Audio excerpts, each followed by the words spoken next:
Women Working with Women Empowerment, or WE, had an awesome financial literacy panel discussion. The budget makes you the boss. You are now the boss of your money. Come on, you get to tell your money where to go instead of waking up going, oh my goodness, where did it go?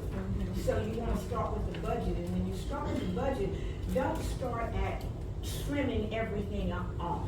What I suggest and what I find works best is lay everything out. Just figure out where all your money is going. Where does it all? Because it goes somewhere.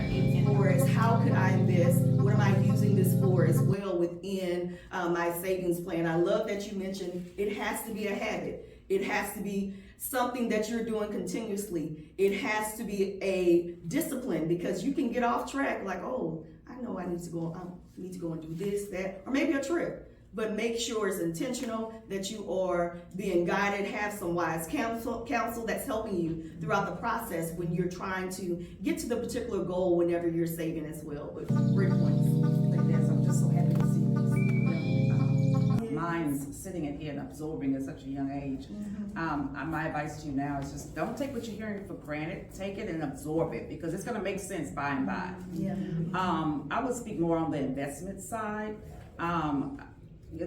Sometimes I get a lot of clients because the new hype among some young men is flipping houses, which they want to look at it as a way of investing. And yes, it is good, but however, if they don't know how to invest in that home, they can over deliver, beyond that neighborhood. So the investment now has become sour. So I always advise them to gain knowledge of financial literacy, gain knowledge of what that neighborhood is about, so you'll know if I spend $200,000 on this house, that I'm going to get that, that back plus above that. That's when you really have invested. But as well, but we have to understand you have two people coming from two different households that know different ways of doing money. And so you have to come together and have a conversation.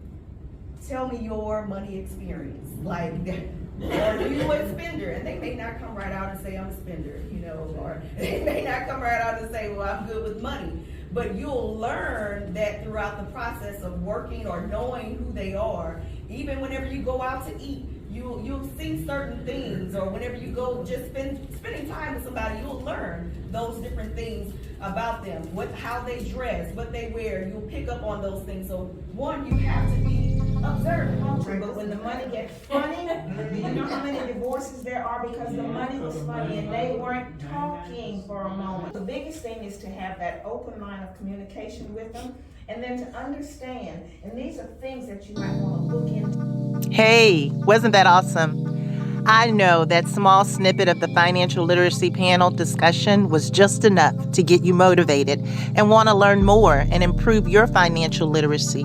So, we're having a financial literacy masterclass on April 12th. This session is going to be designed as an interactive class where you'll have the ability to exercise some of the tips and information that was shared during the panel discussion. The information is noted on this flyer, and we look forward to seeing you soon.